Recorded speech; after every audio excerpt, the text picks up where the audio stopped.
Welcome to HurricaneCenterLive.com. I'm Alex Garcia, Director of the National Tropical Weather Conference and Executive Producer of these programs. These programs are made possible by USAA, the South Padre Island Convention and Tourist Bureau, and Plylock's Hurricane Clips. These programs are also a team effort with Bill Reed, the former Director of the National Hurricane Center, and Tim Smith, Chief Meteorologist of KRGV-TV. And now, here's Tim Smith. Thank you, Alex, and good morning, everybody. Coming to you live today from South Padre Island, Texas. See Clayton's Fishing Pier in the background back there. This is the Host Hotel. We're at the Courtyard by Marriott, the Host Hotel for the 2020 National Tropical Weather Conference. Even though we went virtual, we still spent a little bit of time here. And it'll be the Host Hotel for 2021 if we're able to meet in person. Thanks to the South Padre Island Convention and Visitors Bureau for being one of the sponsors of this event. It's good to be here. It's not a virtual background. It's really back there. That fishing pier, by the way, is only about a third done. They can only build when the sea turtles are not nesting. So they'll start up again here pretty soon, put another 300 feet or so on it, stop for the summer, and then next winter they'll do it again. And by the time it's done, it's going to be about 1,000 feet long. Kind of cool. We're at Bar Louie at the Marriott Courtyard right now. I got a great program for you today. We've learned a lot this season, and we're not done. There's still more going on. So I think we can take what we've learned and while it's still fresh in our minds and maybe put that toward our preparedness for years to come. But before we get to the preparedness, let's talk about what's to come in the next few days. And for that, let's turn it over to our moderator, former director of the National Hurricane Center, Mr. Bill Reed. Good morning, Bill. Morning, Tim. I envy you your spot there, but it's also nice up here today, other than a little of the pollution. We've got an ozone watch going on in the Houston area for the second day in a row. We've had a few quiet days and a few more days to go. We're starting to hit the downslope on the hurricane season. We've got about another week with the October peak to continue, then it'll drop off rather quickly. Just a quick overview of the satellite imagery. The tropics, as you can see, there's not a whole lot out there. This is the one area that NHC has been monitoring. It's down to 10% now on the outlook. There's a pretty good westerly shear already into it, and that's going to continue across the Eastern Caribbean. So it's not anticipated that any real development will occur, but the moisture and the wave will, in the low levels, will keep marching westward, and we'll have to keep an eye on it. This is Norbert, reborn yesterday out here off of Baja. It's moving parallel to the coast and is supposed to have its second death occur here sometime during the day tomorrow as it encounters the colder waters of the Pacific up off the west coast there.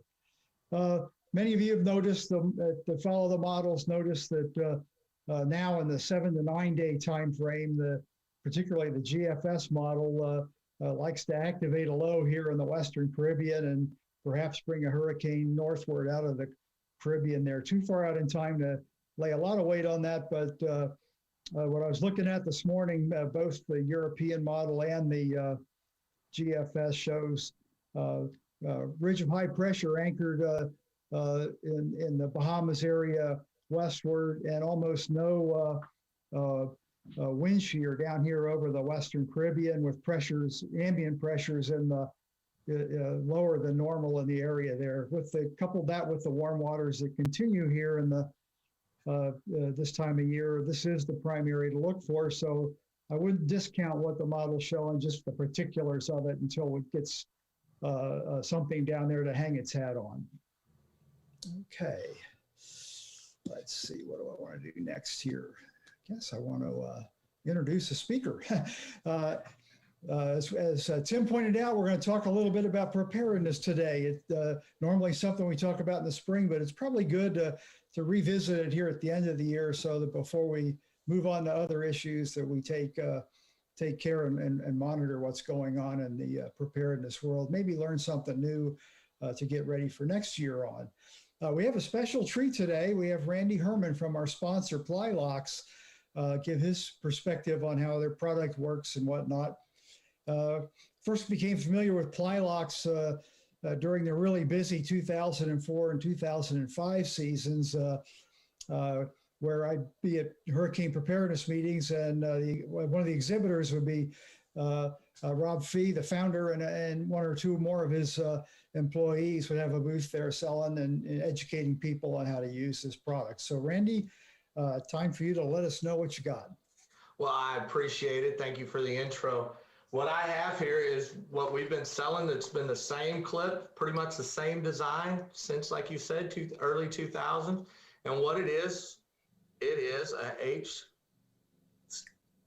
clip that slides on the plywood. If I can get real close, 1/2-inch plywood, it just slides on like such. And you can see that we have it in 5/8 and 3/4, also different size plywood for whatever. Now, as the rules and regulations have changed over the years, we have to use a 5/8 plywood, some use 3/4. So what we've done is we've made a clip for each size, and they work the same, slide in. And yeah, that's for a residential house. As long as you have an inset, the brick homes, the stucco homes, as long as you have an inset of 2.5 to 3 inches around your window, our product will work. And it's that easy. It slides on the vertical sides. And we have a chart on our website, plylox.com, plylox.com. Go to our website. You can order them from there. We also have the charts there to show you the spacing, and different areas around the country have different requirements. So all that's on the website. You can see videos, how they work, how the residential clips work. Everything shows single people putting it in by themselves into the thing. It's pretty much measure window, take a 1/2 inch off your measurement, slide the clips on, push your window, push the board into your window, and you're boarded up. I wish there was more to say about it, but that's it. It's that simple. It is great. But I also have another thing for another kind of clip that has been out for a while, and this is for storefront windows, for the aluminum frame storefront windows. And in the background, I'll show you exactly how they work, but this is for 3/4 inch plywood, slides in, has a set screw on there, 5/16 Allen wrench, slide it in, pretty much the same thing. You're going to take your measurement of your windows. You're going to take a 1/2 inch off, slide your plywood into the clip, push it in there, tighten it down. It's that easy. Sorry, mind me for a sec. But here it is up close. And as you can see, the aluminum malleable window clip slides in, plywood slides in, tighten it down, and you're done. You're good to go. It's that simple. And it's extruded aluminum. And all our products, these products have been tested and approved by TDI. And we are also testing our other ones. All our Plylox clips have been approved. Now, as the regulations have changed, we've had to test over and over again and make sure, it's a good product in every region that it's accepted. So we're in the more stages of testing to get through. And as they come out, all our test results will be on our website, and you can go check it out. The videos for these clips are also there. It's very simple, very easy. I think a lot of people, what happens is they try to overthink it, and what happens when they see the video, they're, wow, this is too easy. And then they try it out and they're like, man, I should have been doing this so much sooner, beginning of the season. It's too easy not to do it. And now with it still at the end of the season, it's fresh in your mind. We still have the clips available. It's pretty much just going to your local hardware store, buying the size of Plylox that you need, or plywood that you need, getting the Plylox, measuring your windows, and putting them up, test fit it, store them in your garage, you're good to go. My house has 18 windows, and this past storm, it took me 17 minutes to put up all my panels on my house, and I was ready to go. 15 minutes of your time, a little more, it's worth it for your family's safety. Okay, well, that's a great intro there to the special product that Plylox offers. We're going to do the questions after everyone's had a chance to speak. So thank you, Randy, and hang around. We're bound to have some good questions for you. Absolutely. Thank you very much. Haskell Moore is not a stranger to us. He's participated in a preparedness talk where we did back in August. Haskell is an expert in disaster preparedness and crisis management, talents he developed during his 30-year career in information technology. And he really got into giving the preparedness talks to the public and others back in the busy season of 2005. That's culminated all that work in a book he has published, and I'll let him show the book and talk about that a little bit. Just last summer, Hurricane Preparedness for the Home and Family. So I'm looking forward to what new you have to offer for us today. Haskell, take it away. Okay, thanks very much, Bill. And thanks to Alex and Tim and the National Tropical Weather Conference for having me on today. It's always a pleasure and an honor. Again, my name is Haskell Moore, president and owner of Hurricane Preparedness Training and Consulting, LLC in Cypress, Texas. And the book is Hurricane Preparedness for the Home and Family. It's available on Amazon, either in Kindle or paperback edition.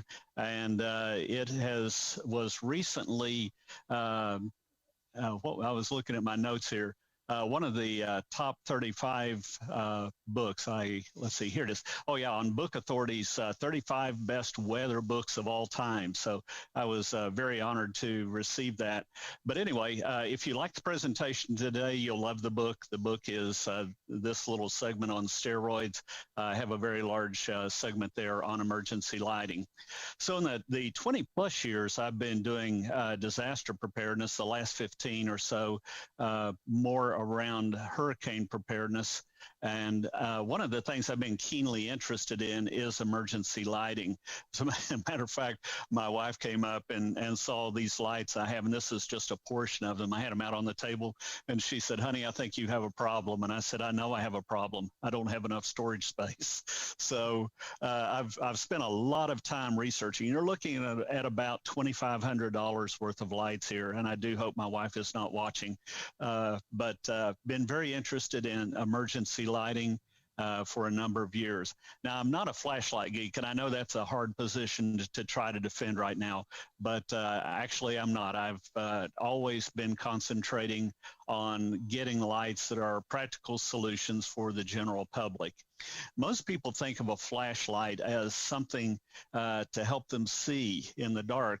And indeed, that's a fairly accurate description. But there's a psychological aspect about emergency lighting that people don't often think about. And that is when you have a light, when you can add ambiance to a room, to an area where you know, if you think about scary movies, the scary movies are always done in the dark. They're always in a dimly lit place or in a basement or dark woods or something. Everything is scarier, and you really don't need a hurricane being any scarier than it is, but everything's worse when it's in the dark. And so having good lights can help take some of that edge off and make that a somewhat more tolerable situation. So I want to talk to you about two different sections today. One are the 5 criteria for disaster preparedness lighting that I developed over the years. And then the other is the 5 types of emergency lighting that you at least should consider. It's probably not going to be right for everybody to have all 5. Maybe it will in some instances, but at least it will get you to thinking about some of the lights that you may want to consider. So the first criteria that I have for emergency lighting is fit for purpose. In other words, do you have the right tool for the right job?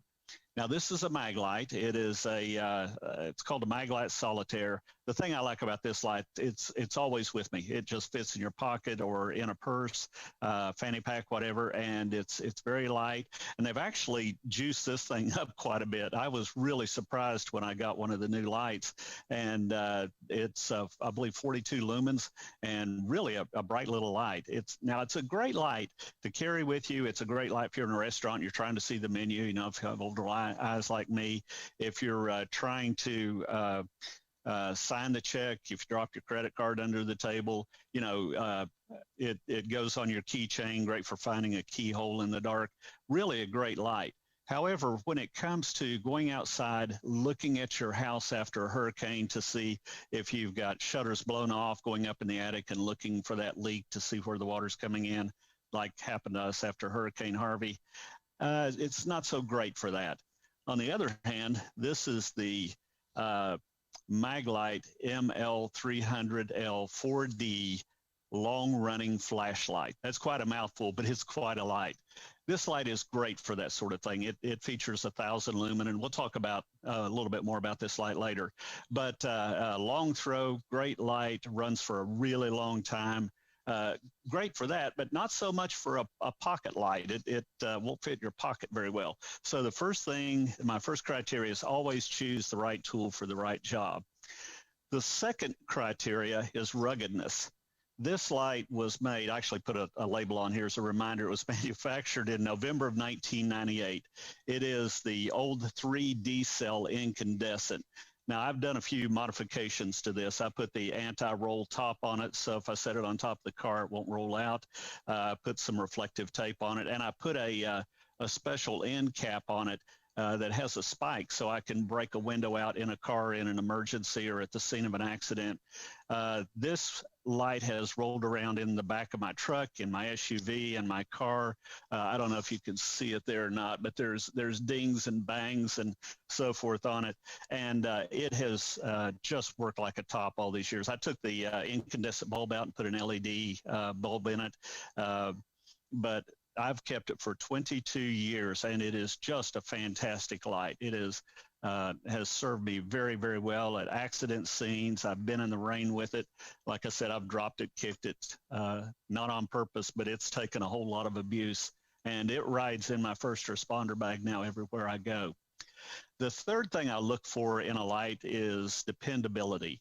I want a light that is going to be reliable, that when I hit the switch on that light is going to come on and work first time every time. And let me give you a little hint on that. If you want a flashlight, if you get a good flashlight to start out with, like a Maglite, if you want that light to work all the time, first of all, use high quality batteries in it. Put really good batteries in there. The ones that I use are the Rayovac Fusion batteries.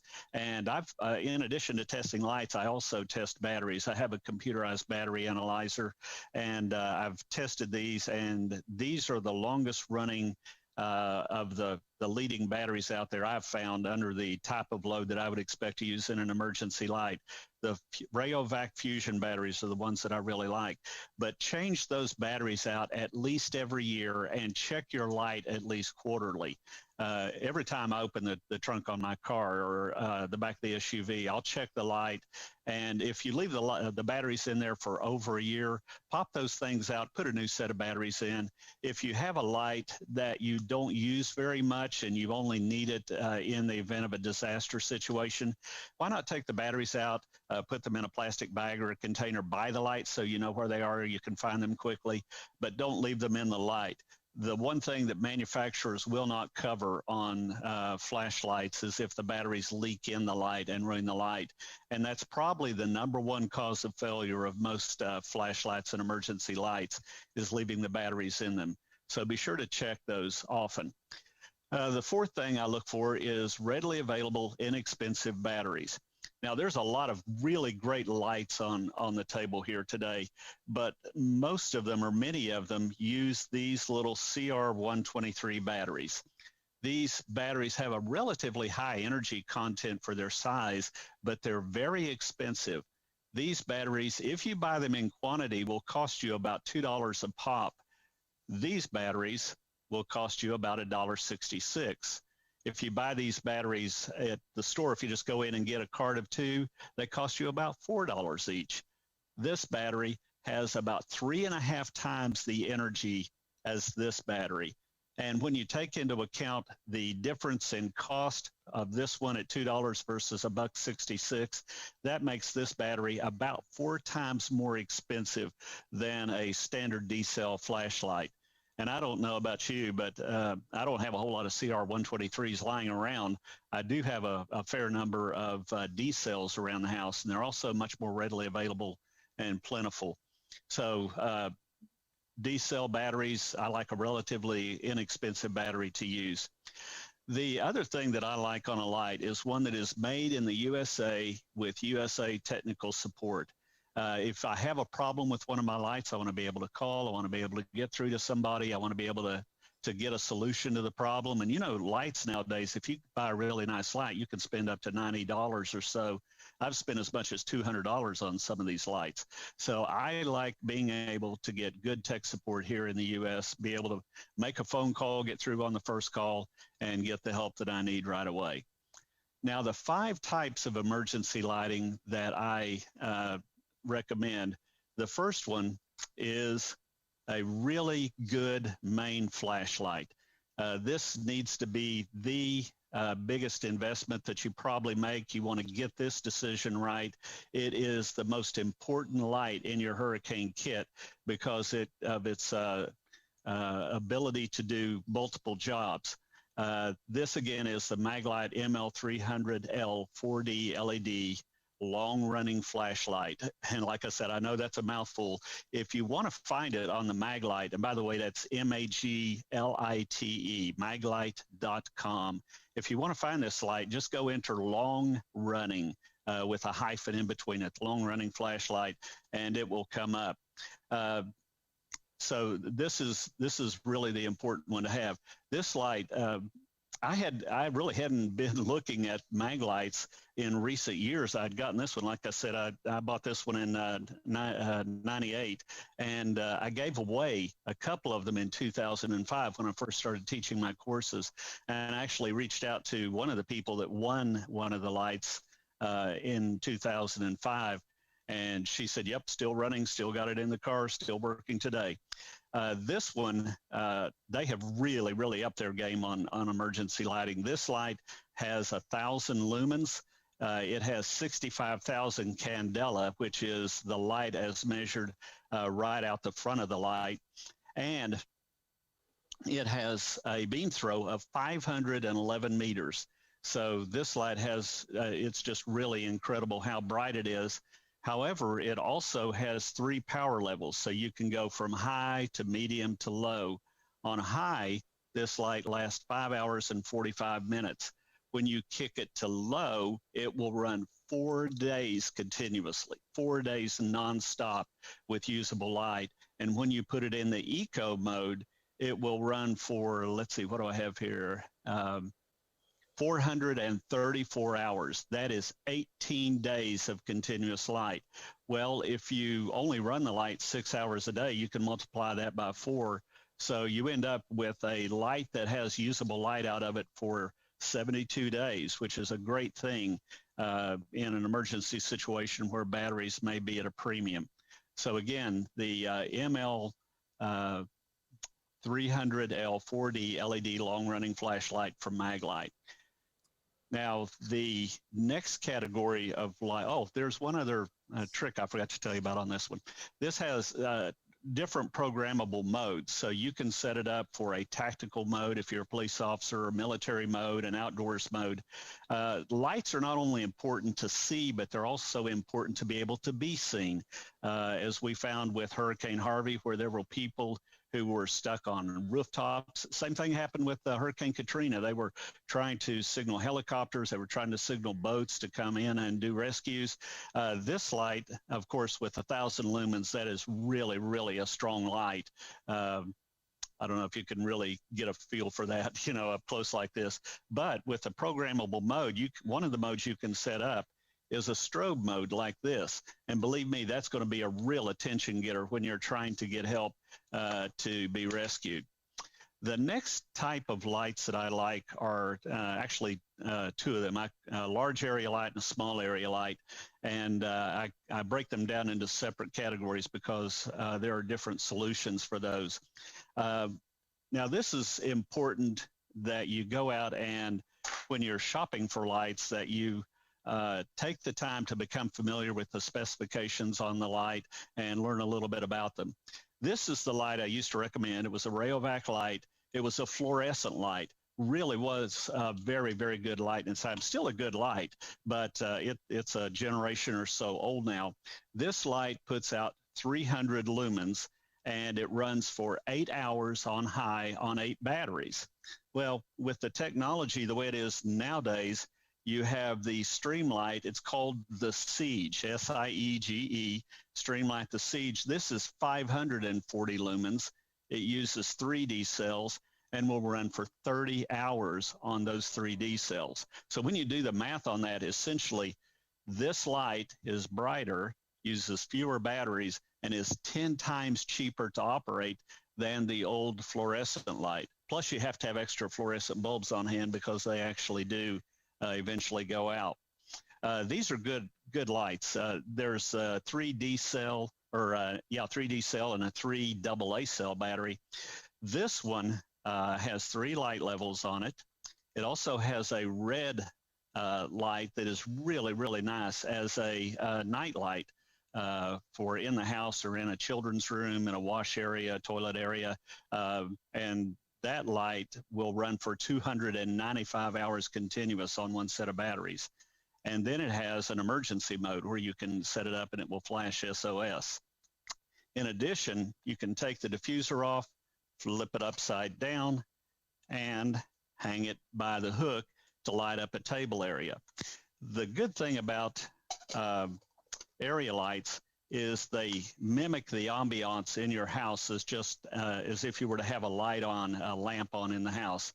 It's easier to read by, it's easier to cook by, easier to eat a meal, read a book. They are just really, really a great benefit to have in a hurricane or any type, actually, emergency where you lose power. The 3 AA battery light is a great little area light for a confined space. Now, the thing that's really neat about this is it's also water resistant. You can turn it on, take it in the shower with you. I wouldn't necessarily try to get it wet, but if it picks up a little water on it, it should not affect the light. These are great for kids' rooms. These sell for about 25 bucks. These are 35 bucks. Now, one thing you can do if you have a mag light, for less than $10, you can get one of their diffusers, put it on the light, flip the switch on, and instant area light. So this is, again, the most important light you will have will be the main flashlight that you have. There are some other area lights. This is it's called a micro packer from Coleman. Sells for about $14, I believe. I got these at Walmart, if I'm not mistaken. Nice little. So the other light, and I had a friend named Glenn who, after Hurricane Ike, I always go back after we have a hurricane and do a mop up with people and talk to them about, what their experience has been and what worked well and what that we should do in the future. And Glenn said, one thing I found during Hurricane Ike is no matter how many times you go on into a room and flip the light switch, when the power's off, that light's not coming on. And so I added to my repertoire a pocket light, and this is a Maglite XL50. This is a great little pocket light. Sells for about $30 or $35, and it comes with a clip on it. It has 200 lumens on bright, but you can kick it down to a lower level on low, it will run for 25 hours continuously. On high, it will run for about 6 hours and 45 minutes. Uses readily available AAA batteries. So just a great little light. It is water resistant, and it has that really cool strobe mode. If you're in a situation where you have to signal for help, that is a real attention getter. And then finally, one of the lights that really comes in handy outside of disaster situations is a good headlamp. This is called the Black Diamond Spot, and it is 350 lumens. It's about $32 at most sporting goods stores. It has a high, low, and then it has a red LED that helps preserve your night vision. These are great if you need both hands free to do repairs outside of your home or business after a hurricane. And like I said, I use it all the time when I'm working on the car or working around the house. So that's it for the lights. Let me tell you another couple of things. I actually reached out and spoke to Maglite and told them what I was doing, and they got interested in the opportunity here for working with the National Tropical Weather Conference, and so they gave me a discount code. So, but now through the rest of the year, if you want to buy anything on Maglite's website, again, that's Maglite, enter NTWC for National Tropical Weather Conference. It must be in caps. Enter NTWC and you can get 20% off anything on the website through the end of the year. My website is hidefromthewind.com, as in run from the water, hide from the wind. You can go out there and it will take you to a link to buy the book. There's a ton of useful information on there. And also my email address, or you can contact me through the website, or you can shoot me an email at hurricanehaskell@gmail.com. I'm happy to talk with you one-on-one on lights. I'm happy to do presentations free of charge for most industries. So again, hurricanehaskell@gmail.com. That's it for me. Thank you very much, Tim and Alex and Bill. Thank you so much. So many great ideas there. I'll bug you at the end with some questions. Our next speaker is Sarah Edstrom, originally from my town here in Houston, Texas. She's been with the Texas Windstorm Insurance Association, TWIA, for more than 5 years. She has a Bachelor of Arts in Organizational Communications from Texas State University and a master's degree in Corporate and Public Communications from Florida State. I'm very looking forward very much to hearing what Sarah has to offer from the TWIA insurance perspective on our hurricane preparedness. So Sarah, it's all yours. Thank you, Bill. I'm sharing my screen here. So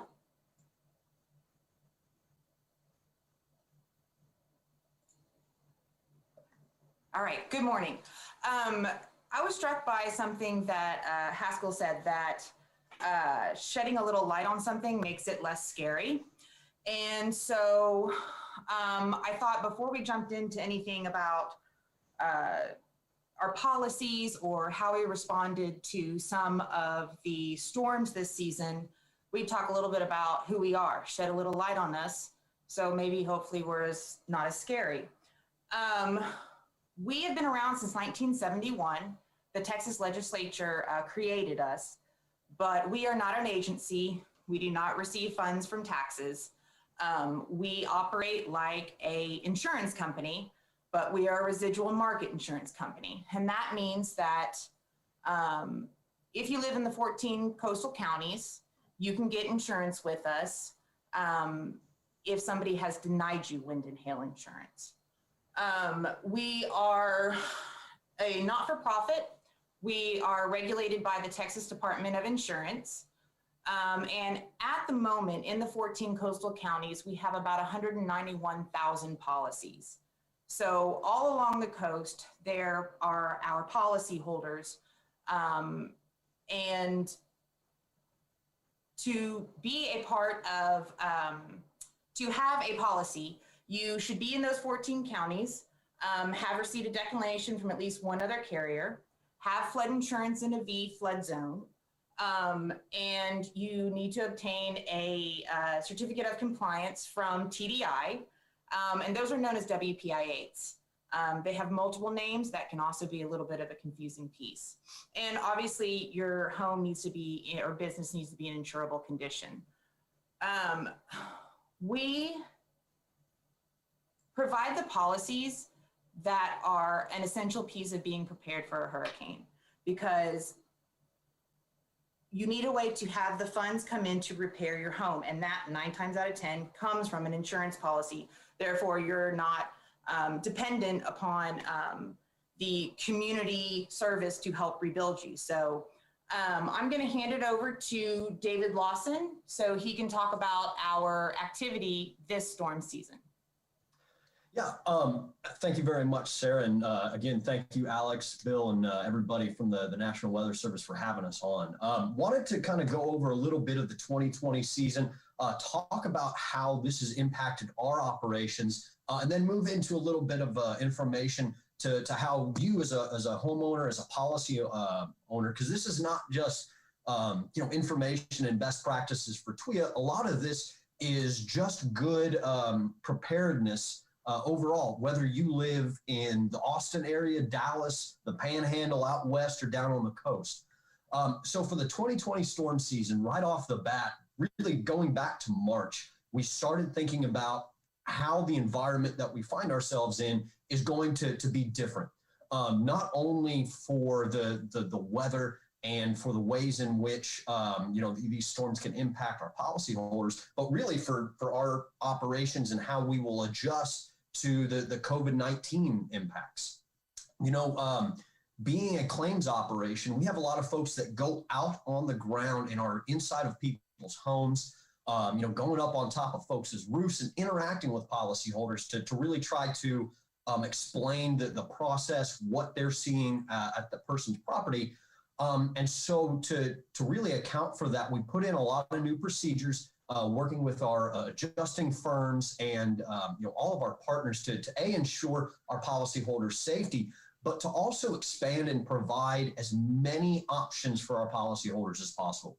So we've implemented some digital adjusting technology that enables a policyholder, if they don't feel quite comfortable with having a insurance adjuster inside of their home, they themselves can take and document the damage and present that to us and provide it to us to where we don't have to go inside of that home. We can also interact completely digitally through our online claim center. That's something that you can get online at twia.org and go in and register your policies. And so if you ever have any sort of damage at all, you can file those claims from your phone or from a laptop, wherever you may be. And up to this point in 2020, I won't say that Texas has been lucky because, as you can see here, that there's quite a few claims that we've had from our policyholders throughout the storm season, but we haven't had that Hurricane Harvey impact where the local infrastructure is just devastated to where after Harvey down in Port Aransas and Rockport, it was tough to get cell service, let alone internet service, so for storms such as these. We've really found a benefit in having the ability to have our claims filed and interacting with our policyholders in a way that they're kind of used to doing, whether they be ordering a pizza, working with their normal homeowners policy, USAA, folks like that. So really trying to bring us into the 21st century of interacting with our policyholders. But kind of going through how this storm season has impacted TWIA itself, going back even as far as May. Down in Texas City, we had some spring storms that generated claims. And from the 4 tropical storms and hurricanes that we've had impact the coverage area, we're looking at around 7,000 plus claims for the season. So going back to Hurricane Hannah, that impacted that southern portion of the coast, Kennedy County, Kleberg County, kind of the southern portions in Nueces County. We had 1,400 claims from that. Obviously, Hurricane Laura was much more impactful storm, definitely there in the Golden Triangle area, Orange County, Jefferson County, Chambers County, and we got close to 5,000 claims from that storm in and of itself. A lot of the damage there is, trees, slight roof damage, shingle damage, fence damage. But then we have Beta that comes in. And then after that, we have Delta impacting that same area that Laura had just impacted. And so as of this morning, I think we've actually added 400 claims from that Delta count, bringing us above 2,000.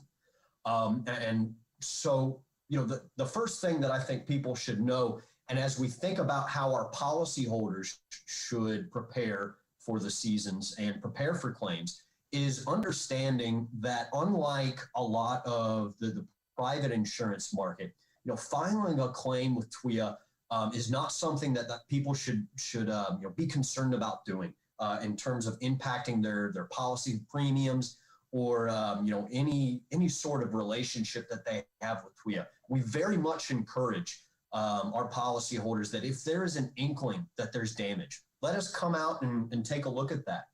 And that brings us to some great suggestions and things that I think policyholders and homeowners in general should really think about doing, on an annual basis, and then as we get into the real heart of storm season. And so I like to think about preparedness in 4 different phases, a lot like the government and FEMA goes about this. And if we know anything about Texas, our Texas emergency managers are some of the best in the nation, and they are some of the most proficient at their jobs. And so I think trying to find ways to adapt their ways of doing things into your own style, I think has been really successful for us as a company and me as a homeowner. I think about first mitigation steps. So year-round things that I can do to put myself in a better position after a claim. First, that starts with building a relationship with contractors. Throughout my life, my family's always been the family that has a guy for that. We've got an HVAC person. We've got a roof guy. And I think increasingly in our communities, we're kind of losing that, with so much options and so many places for people to look to. A lot of folks don't really have a trusted contractor that they've worked with before or that they really, feel comfortable with. So the first thing that I would encourage folks to do is build a relationship with a contractor, somebody who's local, who understands not only the zoning and code laws, but really the whole history of your structure. And that goes to something that you can take on as an individual homeowner. And that is understanding your building itself, understanding the structure. What are some of the weak points? I have a 10, 11-year-old 3-tab roof. I know that if I see, some of those elevated wind speeds, I need to start thinking about impacts to my roof and, trying to think about whether or not I need to be filing a claim.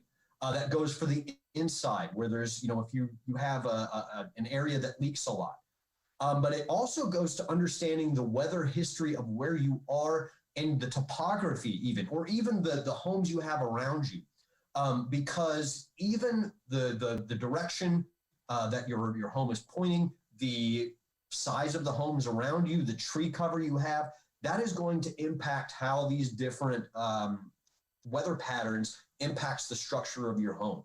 And so becoming not only an expert in your building, but an expert in your community and historically how things have played out, I think can really put you in a better position as a homeowner and as a policyholder. And I think that also can translate to the claims process and better understanding our policy. And I think, Sarah, when we think about the relationship that we have and how our policy and the maintenance of that usually works, how do you think that's different from maybe somebody's interaction with USAA or their normal provider? It benefits the policyholder to have a relationship with an agent there on the ground. Local agents in this regard, they are your best resource. Not only are they the ones obviously licensed to give you advice about your policy and about your coverage, they're somebody that you can call upon to learn more about TWIA, the claims process, what we cover. And like I said, they're there on the ground. They know what it's like down in Galveston. They know what it's like in Port Lavaca, and they can provide you with information about your total coverage. So one of the things you want to make sure you do is, of course, have a policy. And we're not saying have a TWIA policy. If you need a TWIA policy, we are here for you. But we encourage all residents on the coast to have insurance. If you can get wind and hail insurance from another provider, please do so. But we encourage you to have a policy and then know what your policy covers. We know that a lot of the dissatisfaction with insurance in general and TWIA comes from a lack of understanding about what the policy covers and how much a particular policy has coverages, how much your deductible is, whether you have actual cash value or replacement cost value. And that means, are you insured to the value to replace the item that was damaged, or are you just going to get the value of that damaged item at the point in time it was damaged? Those can be huge differences in the amount of money that you receive for a claim. So knowing that ahead of time allows you to be prepared for when you have a claim and when you get that check to know how much you need to supplement to get those repairs done. Also, and this may seem like an extremely basic thing, but update your contact information.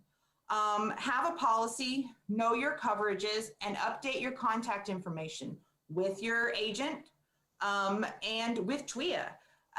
Pretty soon we're going to have a portal to where policyholders can actually view and make payments directly to TWIA. And there's going to be an opportunity to provide us with extra and additional contact methods for yourself. And this helps because after a storm, if we need to talk to you and communicate, and your agent as well, with you about your recovery, if you've been displaced or you were evacuated, 9 times out of 10, we might not be able to get in touch with you because it's your home phone.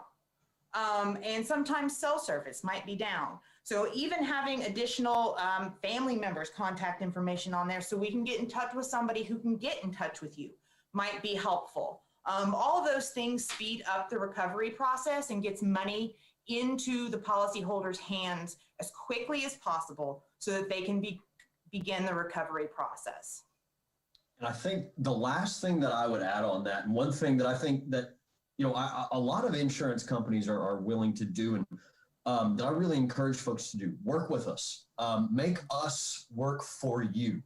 You know, after a claim, at that point in time, especially after a major hurricane, the estimate that we put together for you may actually not be enough to get that job done because of the price difference. And let me explain what I mean by a real quick example. Over the last month, we have seen an increase in treated lumber, and the price for treated lumber, it has gone up 59% in 1 month. And that is something that we will see in different various ways, whether that be through felt, hardy board siding, and that's going to change based on the availability of labor and the availability of those materials. And so one thing I really encourage folks to do is do not be afraid to work for us or work with us and make us work for you. And so with that, I'll put it back over to you, Bill, and thank you very much. Thank you. Awesome. If you will unshare your screen there, we'll move on to, there's plenty of questions on my plate, but I'll just start it off with some questions here. For Randy at Plylocks, I had a question about the, you got to keep up with the changing codes on that. Do you have any communication with the code industry? Yeah, we have been working. We've talked with a couple of different agencies about specifically about what to test, where to test our product. Also, we've been talking with a couple of different agents and in the field and seeing what kind of ideas they have. What can we do? Hey, what can we do to make it better? What can we do? You know, is there, you know, any ideas of something, keeping it simple, keeping it, getting ideas for, you know, pretty much the common homeowner when you're going out in the field, when they're looking at their houses and seeing all the damage. Hey, was there something that we could have done that help them to prepare better? And, you know, and then when it comes to the testing, yeah, we're looking, hey, you know, talking to agents again, look, should we be going more with 5/8 plywood? Should we be going with thicker plywood? You know, is there, you know, advantages of when we put in our clips, spacing, you know, how many clips we should put on each side? Should we put them on all 4?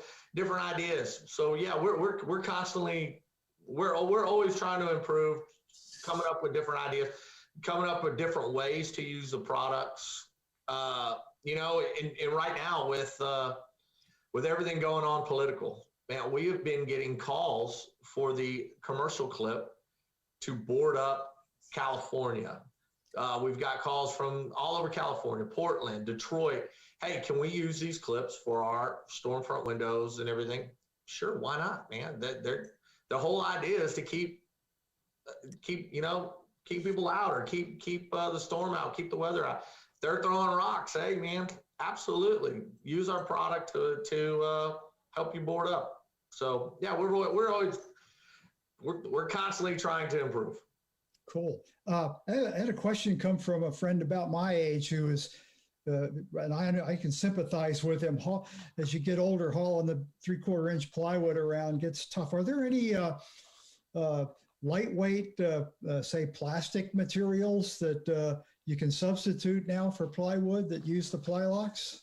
So we have had homeowners use a polypropylene sheet. It comes in 5/8. It also comes in 3/4. The 5/8, we have sold here in the Houston area, and there again, it is 4x8 sheet. You're cutting your windows. Your average size window, your 3060 windows, easily. My 8-year-old son was carrying around a 4x8 sheet, fine, dragging around, picking it up by himself. So yeah, I mean, I've had homeowners using the polypropylene sheets. Yeah, that sounds like a good substitute. Well, thank you, Randy. For Haskell there, thanks so much for getting us the discount option there on the flashlights. But the question I had is, do you recommend a specific number of batteries and types that people should have on hand? Yeah, that's a good question, Bill. One of the things that you might want to do now, the run times that I specified for these lights are based on the FL1-1 standard that was developed by NEMA. And you can go out and read the FL1 flashlight standards if you want to learn more about what that means. But actually, a better test is for you to take the flashlight of your choice, take a stopwatch, or just write the start time down on a notepad, turn the light on, and see how long that light runs and gives you usable light in the mode that you plan on using it. Now, everybody says, when I get a flashlight, I want to turn the thing on high mode, and, I run it on high mode. But really, your eyes will adapt very quickly to the lower modes, and the lower modes actually give you exponentially longer run times.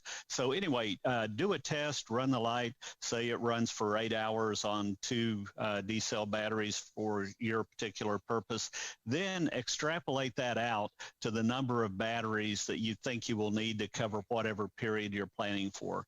So if the light runs for 8 hours on a set of D cells, and you plan on running it for about 4 hours a day, which is a good estimate.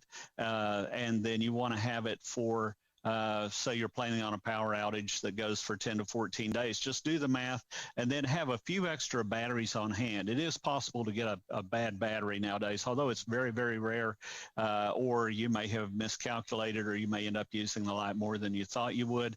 Have a few extra on hand. But the thing that I recommend that people do is do that planning for yourself, and do the math and come up with the number of batteries that you think that you'll need. Make sure, though, this is so important. I had a lady who came to me one year.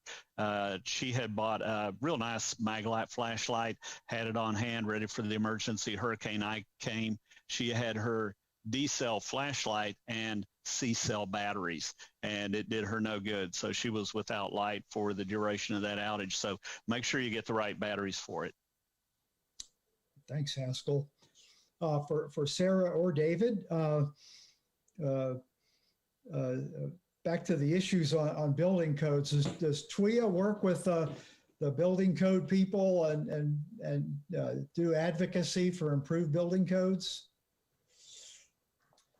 So not necessarily. One of the things about where we are and how we interact is that we are very much kind of at the behest of the regulators and at our local and state leaders. So while we do not particularly advocate for any adoption of a certain type of building code or fortified building, part of our outreach is to kind of explain the importance and show how modern building codes can impact the end result for the policyholder. And what I mean, Port Aransas is a great example of this after Hurricane Harvey. When I drove through the island, one thing that stuck out immediately is the more modern buildings, the envelopes withstood those extremely high winds. When we move further towards the downtown area of Port Aransas, some of those older, buildings built in the 1970s, 1960s, those did not really withstand much of those winds. And so while we absolutely advocate that our policyholders do as much as they can to mitigate and put themselves in a good position, unfortunately, we're just not really in a place where we can provide that advocacy at the ICC level or the International Building Code folks. Although, I do believe that TDI has just, or they're going to implement some of the newer building codes as a part of our WPI 8 requirements, which will definitely help out. Yeah, we don't lobby or advocate for any one thing. We are here as a resource. And so when TDI asks us questions about, well, what would be best, we provide the information to them. And or when legislators ask, well, why should this be done for this building code or for that, we can provide information to them. And of course, we're always on the side of better, stronger, because it just provides that better, stronger outcome for the policyholder. But we don't lobby out front for them. Yeah, I guess you could advertise that if you're practicing certain levels of increased building code, you reduce your cost of your insurance. We do have a small program that does that, but the increases in construction, we've heard from our policyholders, sometimes don't offset the reduction. There is opportunity there, though, to make more of that, and we hope that we are allowed to someday through TDI or the legislature. Yeah, I liked all your preparedness things that people should do. One of the things that I do every year, and you may have covered it and I just missed it, is that insurance is a language I still don't understand. It's not my lane, I guess. So every year, when it's renewal time for my homeowner's policy, I get a review. I have the guy go through it with me to tell me, and if something sounds maybe a little loose to me, then I'll ask him more questions. That helps me know whether I'm really prepared insurance-wise going into the season. Yes, absolutely. Your local insurance agent is an incredible resource, and that's their job. That's why we pay them, and that's why you pay them. And if that means giving them a call and asking them 20 questions, or asking them to provide a scenario. Okay, so what does this coverage look like on the other end when, wind-driven rain comes in, or XYZ, or if I flood, what if there's storm surge? Am I covered for that? Well, TWIA doesn't cover it, but hopefully or likely your flood insurance policy does. And it's extra confusing for folks on the coast. They can have 3 different policies: homeowners, flood, TWIA. And when you have a storm that likely affects all 3 of those coverages, that can be, in addition to what I call regular trauma after a storm, then you have this trauma of paperwork and conflicting information likely from different insurers. So I agree. Every year, please do sit down or give a call to your agent and go through your coverages. And don't be afraid to reach out to them or to us. Increasingly, we are able to work with policyholders and talk them through things, and we're building up our ability to communicate with policyholders and act as an information resource for them as well. Cool. Well, Tim, what have you got for questions on your? Yeah, just a couple comments and a quick question. Casper Gregory is asking a question of Haskell. Do you have any input on solar powered lights? He says a lot of them come with power inverters, and he got one from that was recommended by Puerto Rico residents after Hurricane Maria. So solar powered lights. Yeah, unfortunately, the only solar powered light that I have ever found that I like was developed, believe it or not, by former CIA agent. And it was a BOGO light, and he developed it as part of a humanitarian effort to get lights into Africa. Unfortunately, he ran into manufacturing problems with it and discontinued it. I know that there are some companies out there that sell solar solutions. Here's what you got to keep in mind on solar. First of all, over time, solar panels degrade. Right behind me, I've got a really nice $150 solar panel that was originally designed to charge car batteries. it won't charge a phone today. I've had it for about 10 or 15 years, and it has just degraded to the point that it no longer works. The other thing that you have to keep in mind is the days after a hurricane, you aren't guaranteed really good, strong sunshine. And so that will affect that as well. As a matter of fact, it's not unusual to have rain, just natural weather events after a hurricane like that. And you take a situation like Hurricane Harvey, that storm went on for days and it was just raining relentlessly. It was overcast. I would really be concerned about trying to charge anything with a solar panel when the weather is so unpredictable like that. The other thing that people sometimes go with are these little crank lights. And it's been my general experience on a crank light that you get about a minute of light for every minute of cranking. So that's an awful lot of work, to get light out of one of those. I'm a big fan of having conventional lights with good batteries.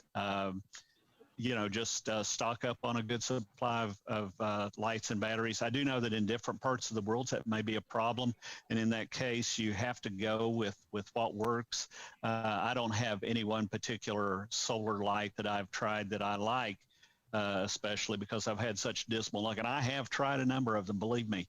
But I've had such dismal luck with them that I always revert back to this. I will say this: whatever solution you come up with, test it in real life conditions. Don't go by what the book says. Don't go by what you hope for. Test that thing and see how it's going to work for you, at what levels, how much runtime you will get. And they make a lot of these lights that have adjunct charger cords so you can charge a cell phone or things like that. I've found those to be absolutely dismal. The amount of power it takes to charge a cell phone is really amazing. The new cell phones, how much power they take.